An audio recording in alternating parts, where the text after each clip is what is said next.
So today we are going to speak a little bit about our collaborative contribution, hopefully, to what is usually known as adaptation studies, and we're going to be speaking about the quantitative and qualitative research we did exactly in researching screen adaptation of classical literary pieces.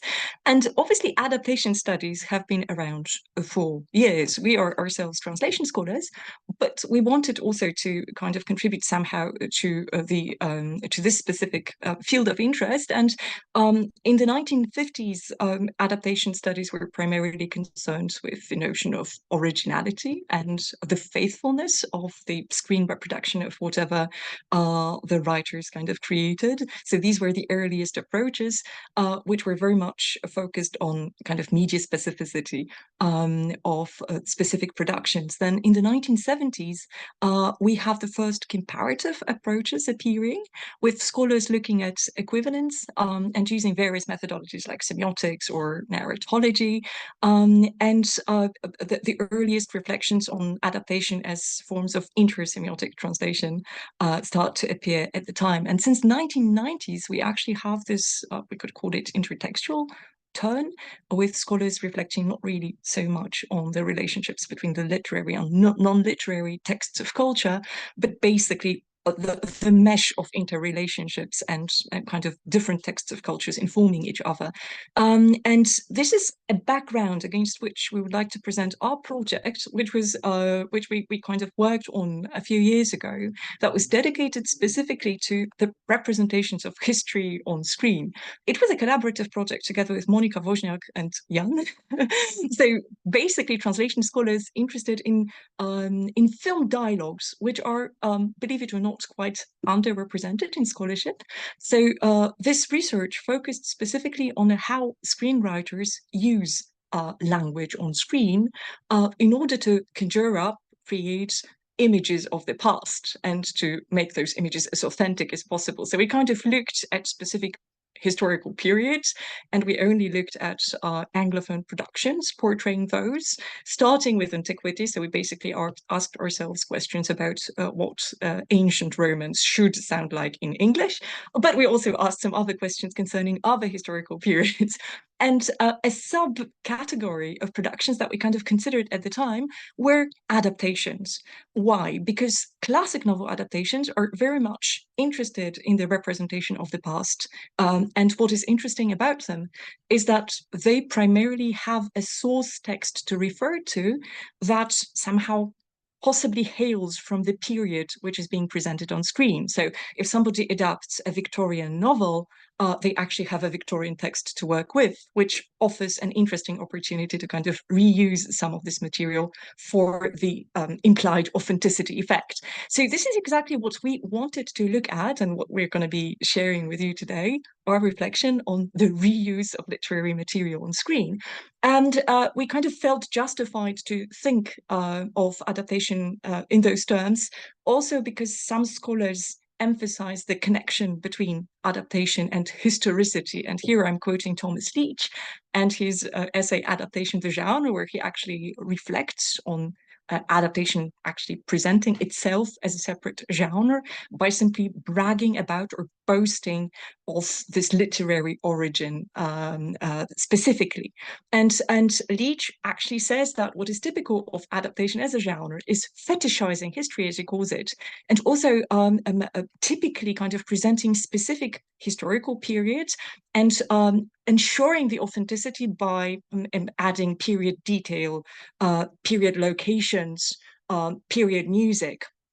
What is also characteristic, according to Leach, to adaptations is great emphasis on the word on screen. So it seems that the dialogue is very prominent, and also the presence of literature as being read by the characters or written by the characters, the presence or emphasis on the verbal is very much prominent, as if trying to remind the viewers that the film has a literary origin. So even if the viewers are not really interested in the literary model or prototype, they are still being reminded of its presence. And so that was a framework against which we felt that we might actually ask our verbal central or logocentric questions concerning how much of the original texts that are literary texts are actually is actually being transferred on screen, looking at specific examples. So how much of the literary text can be recycled in the form of dialogues. And we decided to kind of focus on a literary classic that has a very long adaptation series, and this is actually Pride and Prejudice by Jane Austen. I'm not sure to what extent your fans are familiar with those, but this series started in 1940 with a Hollywood feature film, and it's quite long. And out of those, we decided to have a look at a closer look at actually 4 productions. 2 of them were feature films, one hailing from 1940, which is the Jane Murfin and Aldous Huxley adaptation, featuring Greer Garson and Lawrence Oliver, which is a black and white version, and the other one from 2005, which used to be quite popular with the public at the time of its production. And in the middle, we actually have the 2 examples of BBC series which used to be very respected at the time of their production, the 1980 adaptation and a serial from 1995. And what was quite fortunate from our point of view is that they kind of embody what Linda Troost considered to be the typical categories of adaptations, those being Hollywood-style adaptations, just like the 1940 production, where the filmmakers are not really specifically concerned with the literary model, but are trying to please the audience and to meet their interests. Then we have the heritage-style adaptations, which are very much about the reverential and respectful attitude towards the literary original and the national cultural heritage, and those would be the two BBC serials. And finally, the 2005 feature film being the fusion adaptation. So that on the one hand, you have something like a respect for the literary source, but on the other hand, the idea that you need to produce a bond with a broad spectrum of viewers, and trying to interest them with something that seems attractive. Obviously, those issues have been kind of explored in great detail by various scholars. So a lot of publications on adaptation have appeared, but our contribution was supposed to kind of enrich this picture with some quantitative, apart from qualitative insights. And this is what Jan is going to speak about right now. So I'm going to stop sharing the screen. Yeah, and I'm going to share mine if I can. Uh, looks like I can. Can I? Yeah. So just to thank you, Agatha, for starting this for us.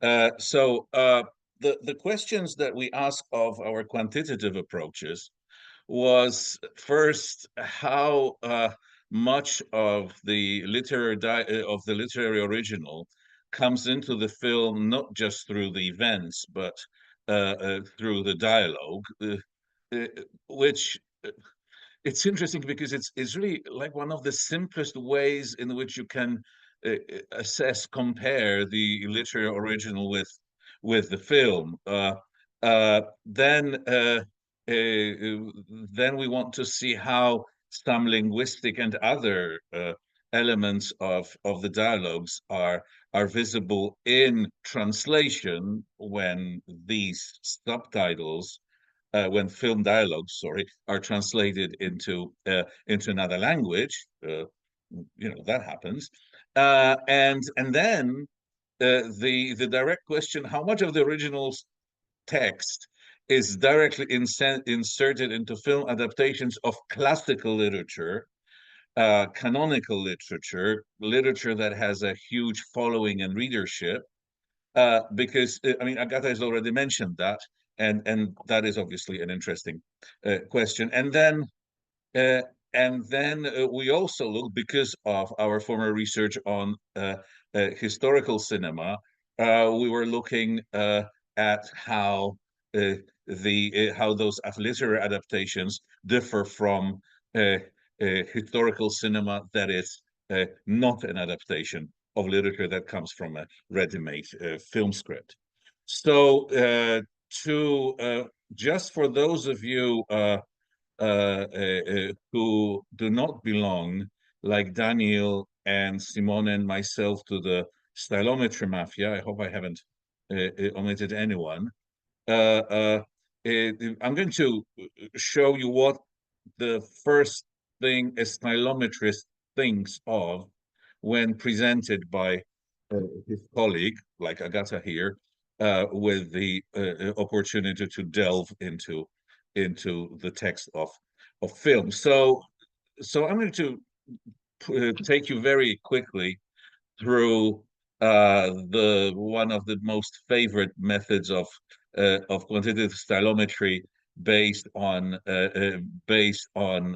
linguistic elements, very simple linguistic elements, word counts, word frequencies. So I'm following, of course, in the footsteps of my late guru John Burroughs, and another of my late gurus, David Hoover, and all those people. So you load the text into the computer in a way for that will be understandable for the computer so that you can count the words. Then we do the unthinkable. We shake the words loose. We get rid of any context or anything, and we just count them.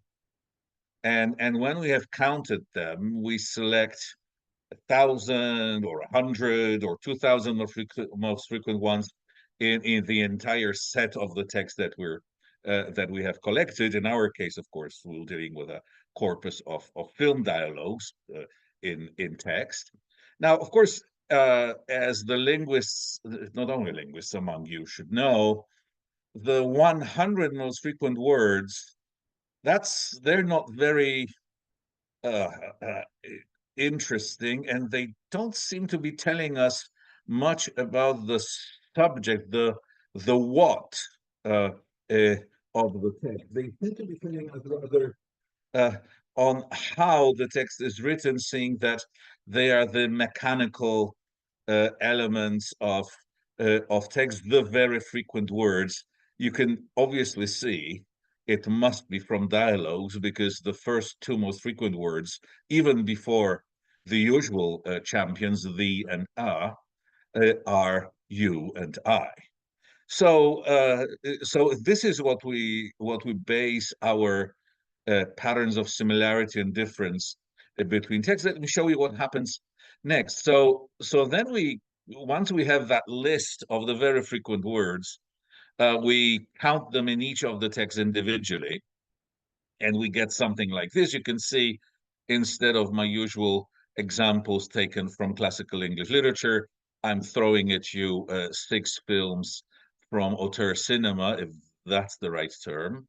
And now we have the absolutely sensational result that for the Coen brothers to write Burn After Reading, all you need to do is take 316 U's and 438 I's and 195 definite articles, and then basically you know. Well, it's a little more complicated than that, obviously, because now you need to apply some sort of distance measure to compare columns, pairs of columns in this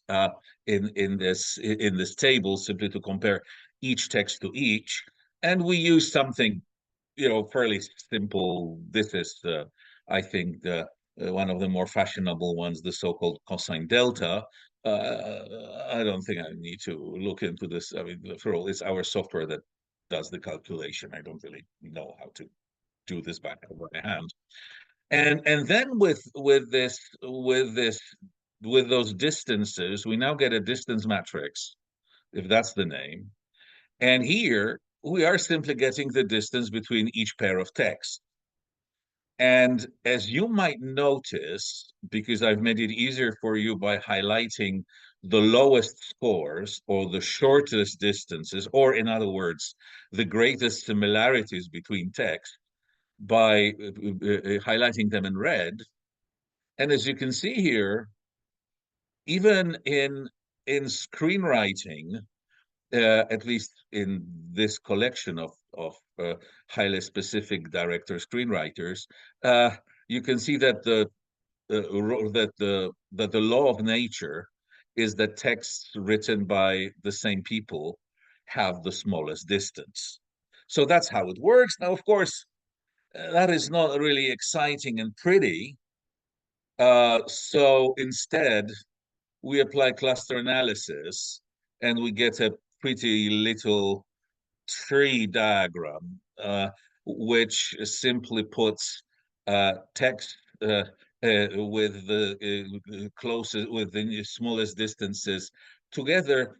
This little tree simply tells us that all Cohen texts are first most similar to each other in terms of the usage of the very frequent words, and the text by Lynch are behaving exactly in the same way, and the same thing can be said of Tarantino. And if you want to make one more step, uh, then you can do a nice network analysis where, again, the closer the two data points are, they of course represent the particular movies, and the thicker lines, the lines are that that link them.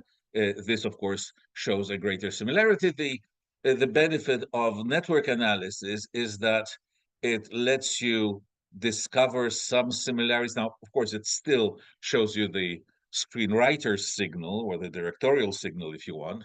I think it's the former rather than the latter, to be quite precise. But you can also see that, for instance, there's a strong similarity between Wild at Heart and Pulp Fiction. And, somehow I'm not surprised. But then there you are.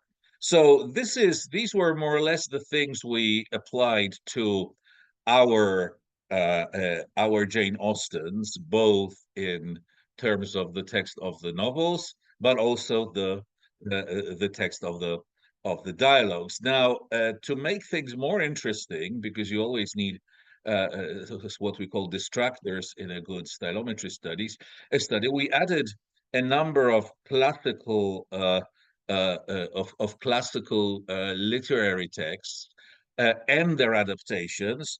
And as you can see, they are, of course, dominated by English language texts. Even the one on the bottom, Helen Sienkiewicz's Quo Vadis, is obviously a translation by Jeremiah Curtin into English. And if you're wondering what this Polish guy is doing here, well, A, they say he got his Nobel Prize in 1905 for this particular bestseller, and B, well, it's also a historical book, and of course the adaptations were made there. So when we look at the frequencies of from 100 to 1,000 most frequent words, we're getting uh, quite a regular view. So I wonder if can you see my little arrow moving around the screen or not? Yes, yes. Yes, okay, good. So one little branch is obviously the novels, but there's a pretty big gap here between all those other novels and adaptations. And so while we get obviously a literary Jane Austen, the closest branches to it, the closest cluster, if you want, after all, it is called cluster analysis, uh, is with that multitude of various uh, adaptations of all those books, including even Lost in Austen, which is not an adaptation. It's just, as some of you might know, simply the usage of the Jane Austen universe to create a story. Now, if you look more closely at this pretty cluttered bottom half of the bottom half of our diagram, we're getting a fairly regular view of how those smaller branches also put the the literary original, like here in Jane Eyre, by Charlotte Bronte, with all the adaptations. And the same is true of Wuthering Heights. I think Brideshead Revisited also does sort of has some non-continuities here, but in other words, from the stylometric point of view, it's not that this happens in Jane Austen, but also this happens all over the the spectrum of adapting classical literature. Now, if we limit ourselves to Pride and Prejudice and its various adaptations, okay, I'm not going to lie to you. What we see here, stylometrically, basing our, again, study on nothing more than just the frequencies of the very frequent words. If you know your Jane Austen film adaptation story, you can see that the dialogue of the literary original is the closest to the versions of 1980 and 1995. And the duh moment is because they are BBC miniseries of, I think, 6 and 5, or is it 8 installments? And obviously they have a lot of time on screen to put in as much of the dialogue as they wish. But the interesting thing is they evidently do this. And while we may know that intuitively from just watching this, well, it's sort of nice to see this confirmed through quantitative means, as always. The next in line, again, not surprisingly, comes the feature film of 2005. It's the one that's usually referred to is the one with Keira Knightley.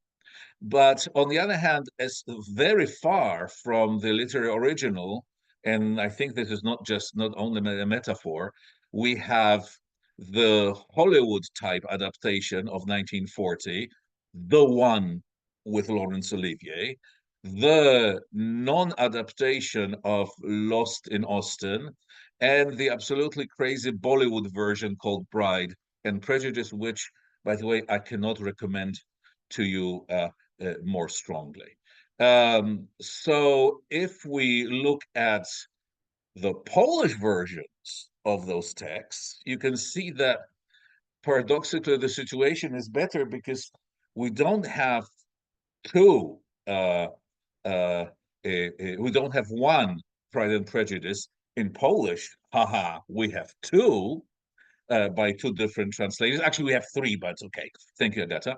And again, we're also looking at various modes of film translation, subtitles, and that horrible Eastern European thing of voiceover.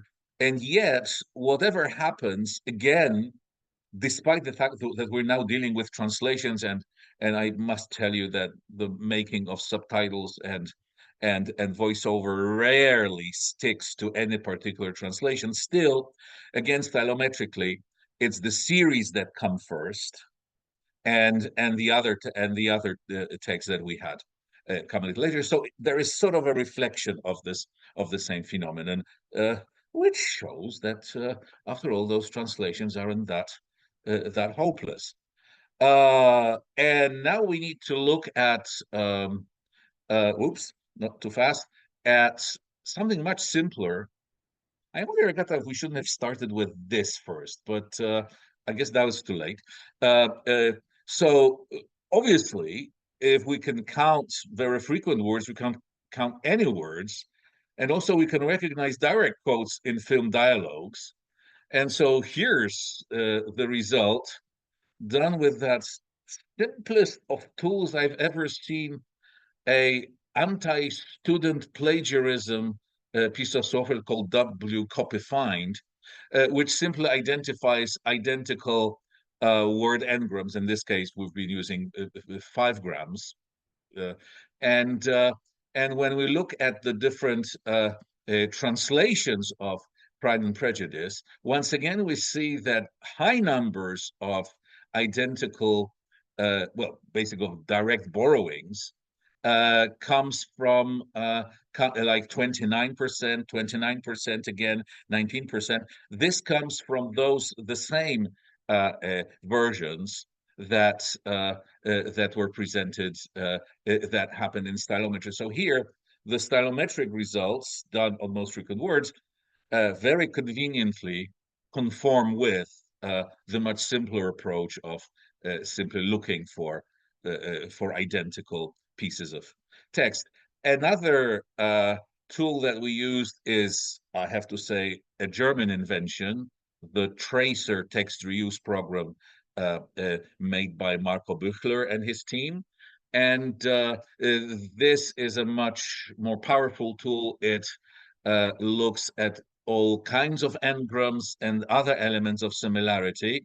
I'm not sure it was planned for this kind of research, but it proved to be excellent. And again, the results show once again the huge similarity of the classical BBC miniseries, and also the fact that most of those texts stick together by in the outline original the literary original and the various adaptations. So, well, so far so good. Now, in Polish translations, that's a difference here. You can see that because there is usually what I already said, it doesn't seem that translations of film subtitles or voiceovers are produced basing on a particular translation into the same language. The numbers of similarity are in identical words, 5 grams here are much lower. Now, since we're counting things, let's look at dialogue density. And this is really simple. It's just how many words they speak in a given movie per minute. And don't ask us how that was counted, because it's not very professional, but still, the rough results are there. And the interesting thing is that we now, if you have time to rush quickly down the titles and guess them, well, the top, usually in this table, the highest dialogue density is in film adaptations of literature rather than in made-for-screen historical movies. We're dealing with historical movies here. And the same thing is true of the dialogue density in Polish translations. And yes, we also did Italian translations. Why not? And we also see a similar result. So my conclusions for now. Don't worry, Agatha will tell you the really interesting stuff in a moment. In adaptations of Jane Austen, there is a close link between the dialogue of the novel and of the film, and apparently we think it's because this is what the audience expects to see on screen, that the quantity of direct quotations and stylometric similarity is in the classic BBC adaptations that are often praised for producing a reading-like experience, whatever that means. And then all adaptations of Jane Austen exhibit a similar stylometric profile, and they are very different from adaptations of other writers, even those that might be more similar to Jane Austen. And then there are mutual links between dialogues with the particular productions, and this probably means, we hope, that there are important intertextual affinities within the adaptation genre. And with that, oh no, I have one more. Yes, and that in translation, because of the lack of a canonic translation that would serve as the basis for translation of the subtitles or the voiceover versions, there is much less association. So I think with that, I'm going to stop share and shut up for a while. Thank you. And I should just grab the screen and hopefully start sharing mine. So just a second. Let me just try and turn this on. Yeah. So I guess that right now I will just move to the quantitative rather than qualitative part, because our research was kind of conceptualized as a combined effort that looked into detail at the things that Jan found using quantitative means. And so some of the questions that we asked ourselves looking at those texts were, first of all, assuming that the screenwriters enjoy, especially of classic film adaptation, classic novel adaptations, that they enjoy, in a sense, reusing the literary material which Jan showed to us a moment ago. We were quite interested in how they use the verbatim quotation within film dialogue. But obviously, a literary text has completely different functions than a dialogue on screen. Literary dialogue differs from film dialogue. We were interested in how they interrelate to each other. So basically, how they juggle in or use the verbatim quotation for their own interpretive purposes. We actually tried asking this to the screenwriters in question, but there was only one person who responded. That was Faye Weldon, the author of the 1980 adaptation, where she simply explained to us her procedures of how she kind of tried to incorporate the literary text by going page into page or page by page and turning that into screenplay. We also were interested in how the screenwriters handle those passages where they don't have any literary models at all. Austen obviously wrote a kind of quotation-ready dialogues, but then there are a lot of important plot twists that are simply, in a sense, explained by the narrator rather than kind of turned into verbal interactions with the characters. So how do the screenwriters handle their own editions? Are they in any sense Austen-esque or the other way around? So we looked at that quantitatively. And how this quote inlaid film dialogue serves the needs of subsequent generations of viewers. So we were specifically interested in how the subsequent adaptations, which were famous for their completely different views or outlooks on the book, handled quotation. So how they handled character portrayal by using similar language material for completely different purposes. So how the same quote can serve different attitudes or different approaches to characterization, and last but not least, how it kind of collaborates with the other elements of the visual language. And here we focused specifically on camera work, editing, and acting style. And what we actually did, and what we are going to be presenting here today, is just a very small case study which focused on one specific scene that is reused in each and every adaptation because it's so crucial for the plot. And however tacky this sounds, this is going to be the proposal scene where the main character, Fitzwilliam Darcy, kind of fails to persuade the main female protagonist, Elizabeth Bennet, to accept his proposal by insulting her. And so we are going to be looking at the verbal layer and also how it collaborates with the visual tools used by the filmmakers, specifically acting styles and camera work. So very briefly, when it comes to our, in a sense, qualitative approach to dialogue studies in this specific case, we decided to kind of have a very verbocentric approach to adaptation and simply focus on language reuse. And we decided to kind of use the methodology that is only just evolving in translation studies, because the notion of intralingual translation, so basically the notion of paraphrase being a form of translation, is currently being explored by various scholars, as can be demonstrated by this recent publication of the Routledge Handbook of Intralingual Translation.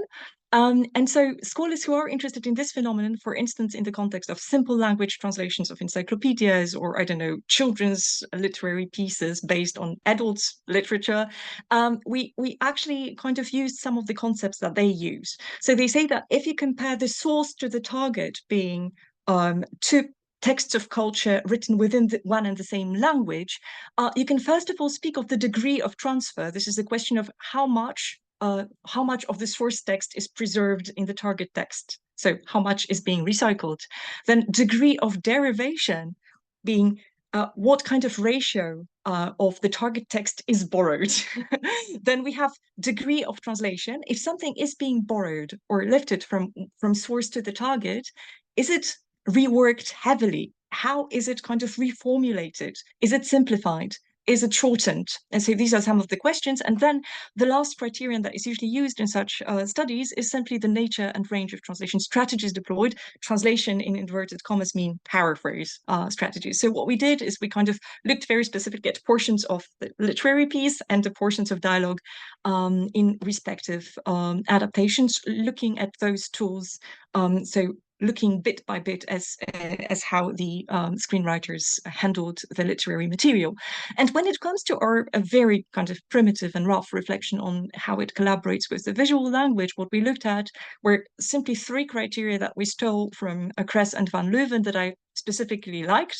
These were the size of frame, vertical camera angle, and horizontal camera angle, because these are the three factors that simply help build a relationship between the viewer and the character, and also contribute greatly to character portrayal, which was the point of interest in our research. And I'm just going to say two words about that. When it comes to size of frame, Kress and Van Leuven in their kind of in their social semiotic framework, they believe that size of frame simply translates the social experience each and everyone has of the social distance that divides us from others.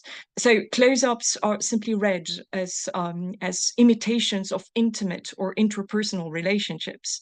Medium shots are imitations of social relationships, and long shots of impersonal relationships. So if we are confronted with close-up or medium close-ups of characters, we seem to build more intimate relationship towards them because we're drawn closer to them, while in fact, let's say, long shots present less personalized and more kind of formal social situation, and hence they in a sense build less of intimacy between the character and the audience. Now, the second parameter that we looked at, vertical camera angle, is responsible for building power relations between the viewers and the characters, but also the characters themselves. And obviously, depending on where the camera is positioned, the character can either tower above us and look down at us, simply looking or making this impression of being an authoritative and kind of powerful figure, or the other way around. If high camera angle is being used, now obviously we're looking down at the character, so the character seems to be somehow subjugated to us. And we can also have the kind of reciprocal relationship where we see eye to eye and we are at the eye level with the character, which obviously seems most democratic in terms of building the viewers' relationships with the characters. So here we have Mr. Darcy looking down at us and looking up to us, and each presents a slightly different kind of construct, a slightly different attitude, and obviously contributes to the character portrayal being either more authoritative or more subjugated to other people's influences. And last but not least, the last parameter that we looked at was horizontal camera angle, which is actually responsible for building viewer involvement or detachment. So whenever frontal angles are used, we usually tend to respond very emotionally and empathetically towards the character, while oblique angles encourage more kind of detached views. So whenever a character is kind of presented frontally, this means that usually there is a certain connection to be built between the character and the audience. Now, very briefly, I'm going to be fast, not to bore you to death, but when we look at our qualitative analysis of one and the same scene in the two adaptations, looking at the 1940 version, we clearly see the purpose behind this specific production, it being a screwball comedy produced in the time of the Second World War. It was released in 1940 and scripted and in a sense publicized a year after Gone with the Wind and its success. And the purpose behind this specific adaptation was to encourage the Americans to kind of take part in war and to defend the culture that is being presented on screen as British culture, shifted in time to exactly the 19th century kind of portrayal of Gone with the Wind times. So you would have a completely different kind of set design and costumes from the other adaptations, but you would also have shifts in dialogue writing that are very typical of screwball comedy. So what Murphy, who specialized in screwball comedy, and Huxley did is lifting very little of the original text onto the screen. They are being very selective, and hence also Jan's results or Jan's outcomes being lack of a very visible similarity or a low level of quotation. If you look at this specific dialogue, which is qualitative, to the left, you have the novel with the first utterance by the main character, which is usually quoted in all the adaptations. Then we have a narrative part where the narrator explains to us why this specific scene being a failed proposal was actually failed. I'm just going to read a very short bit of it so that you can follow in the different versions how this specific detail unfolds. Here you have a mention of what Mr. Darcy does, his sense of her inferiority. This is connected to the other protagonist, of it being a degradation, of the family obstacles, which had always opposed to inclination, were dwelt on with warmth. So this is basically, these are some of the hints that the author gives to the screenwriters as to how this dialogue should unfold. And then we have the confession of love, which is actually by Austen described as representing the strength of his attachment. So this is how she put it into words. And if you look at how it has been reworked by the different screenwriters, well, here in the Hollywood version, you have a very direct kind of paraphrase of Mr. Darcy being kind of very sentimental and not really mentioning any of the obstacles that were actually mentioned by the narrator themselves. Here we simply have a description of the suffering and his walks around London. And then we have the character actually addressing the female protagonist by saying, I love you, and calling her his darling and kind of jumping her. So in a sense, this is a very Hollywood kind of twist. And as you can see in yellow, you have the bits and pieces that were directly quoted, and they are reasonably scarce. And this is also mimicked by the camera work and all the other visual tools that were used by the filmmakers. So this being specifically like a production that is characterized by stationary camera work and turning this whole scene into a parlor scene and actually bickering between the lovers. So whatever we know of the original, it being based on social inequalities and kind of social divisions, it is completely gone from this version being very egalitarian. So we have just two characters whom we're usually observing at long shot or medium full shots.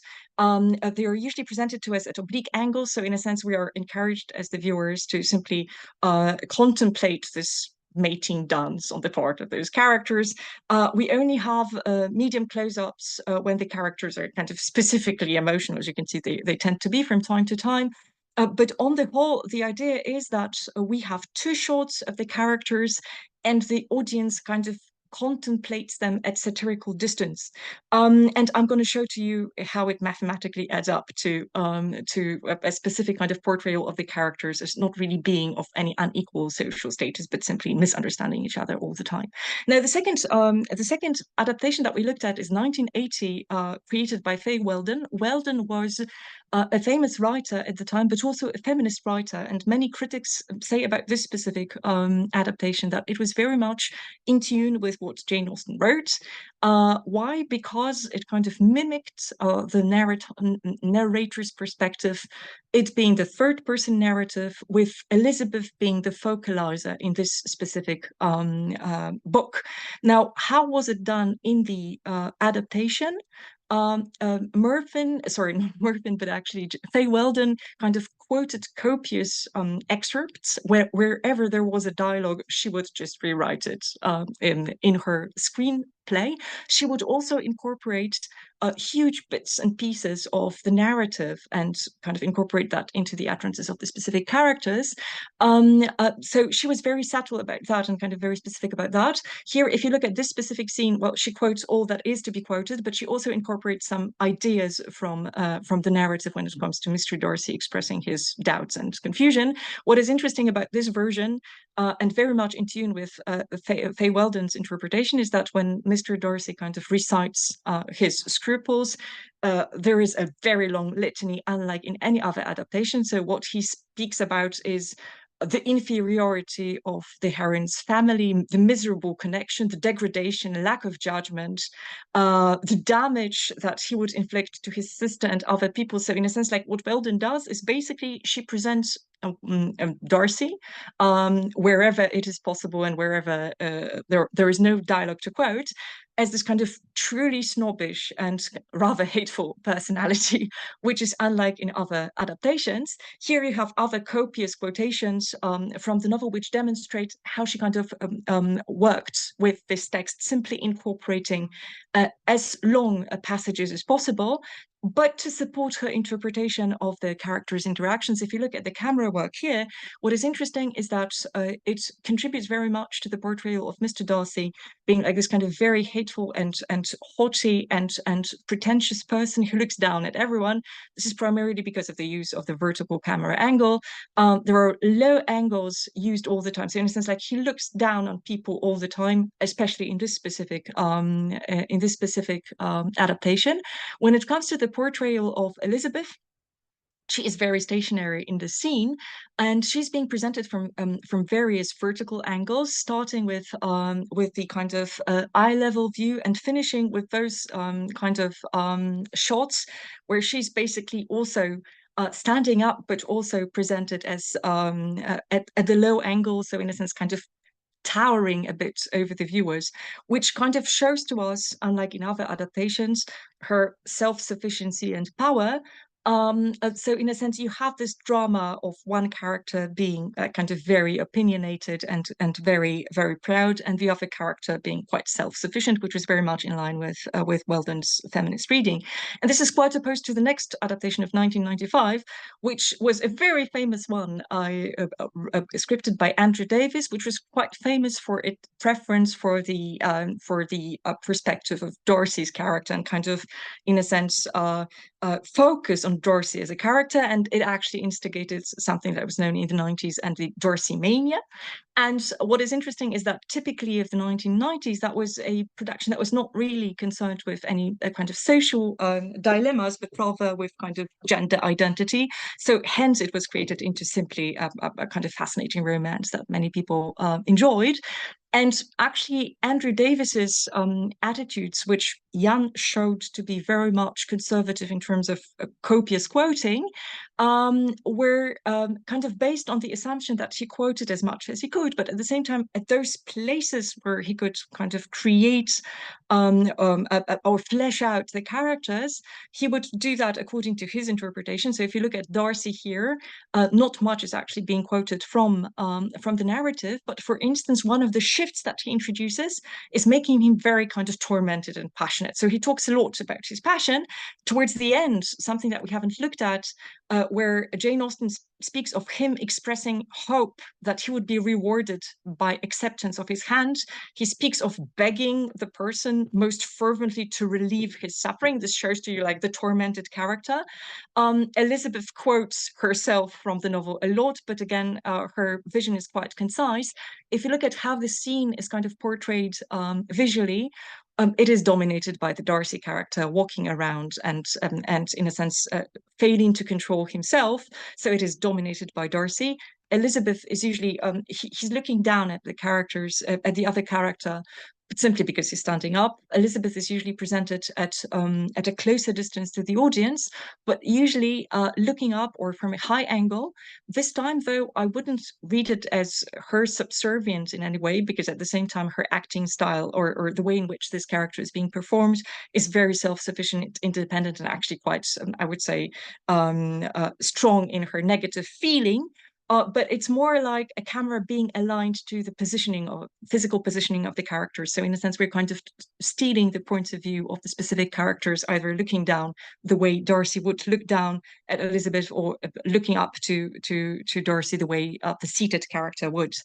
So this is 1995, and then 2005 is this kind of most hype kind of fusion adaptation that was supposed to be very popular with the teenagers at the time, when Keira Knightley was just freshly out of her successes with the Pirates of the Caribbean, and it was very famous for it being a kind of experientially experimental. So we have experiential camera work, but I would also say experiential dialogue writing. Although from Jan's calculation, you could see that Deborah Mogic kind of reused quite copious excerpts from the novel. Here, this specific scene is constructed very much at some kind of dynamic interaction between the characters, and as you can see, very little is kind of lifted or shifted from the literary text onto the screen. What you have is like a very rapid exchange between the characters. The whole scene is set in a pouring rain, and what you can see visually is primarily a very kind of consistent use of shot reverse shot technique. So you only have close-ups and medium close-ups of the characters. You always have the over-the-shoulder shot. So basically, both characters are present all the time in the scene, and you as a viewer are supposed to, in a sense, participate in this actively by simply spying on them, as if.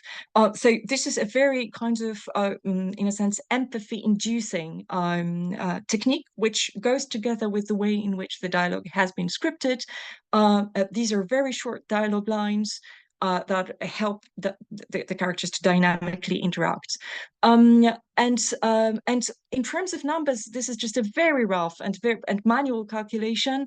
When it comes to screen time dedicated to the specific characters in this specific scene, as you can see, the 1940 is all about a two shot of two persons present. So it's basically like the focus is dispersed on those two characters because this is a parlor scene. In 1980, you have focus on Elizabeth, 1995 focus on Darcy. In the other one, it seems to be more dominated by Elizabeth reacting rather than Elizabeth acting. Here you have the activity or the focus on the actions of the characters, where basically it seems that, again, in 1940, both are equally active, and this is the dominant part, while the stats are different from the other, for the other adaptations. Well, here you have something like a parallel or equality in the camera's interest in specific characters, both acting and reacting to each other's words, which is quite interesting in terms of who changes their views and who changes their opinions. Here you have a power relation, so the vertical camera angle. And when it comes to eye-level shots, so something like reciprocity between the audience and the characters, it is only the 1940 that uses this specific tool because we are supposed to, in a sense, preserve something like a satirical distance towards the characters. If you look at the stats here, 1980 is very interesting because it seems that Darcy looks down on people all the time. Basically, I haven't found a single shot in which Darcy would look up at anyone, and there are hardly any eye level terms. So Darcy just towers over everyone everywhere, except for the Hollywood version where this is not that pronounced. But here, what is interesting is that if you look at the feminist version of 1980, Darcy towers over Elizabeth, but then Elizabeth towers over the viewers quite often, and also a lot of eye-level views or eye-level views are dedicated to Elizabeth. So in a sense, like she's on a par, and she's in a sense quite visible in this screening. Here you have empathy evocation, which demonstrates to you that the 2005 version is very much to do with frontal portrayal of the characters, encouraging us to feel with them. But the BBC versions are also quite high on that score. If you look at that, and especially the 1980 forces us to empathize with Elizabeth, while the 1995 forces us to empathize also with Elizabeth, but to a high degree with Darcy too. And last but not least, when it comes to social distance, the further we go in time, the shorter the distance between the viewers and the characters is. And as for the conclusions, what we found from the qualitative analysis was that obviously the screenwriters enjoy quoting wherever they can, but at the same time, it seems that both in television adaptations and film adaptations, this quotation can always be recontextualized by the visuals, and it can serve completely different purposes. And I didn't have time to kind of show that, but looking closely at specific scenes, you can also see quite clearly the references that the adaptations make towards each other. So, for instance, the feature film from 2005 using similar screenplay kind of solutions to the film in 1940, and the BBC kind of adaptations also, in a sense, reflecting each other to a certain degree, either polemically or in a sort of a friendly way. And now, Jan, over to you.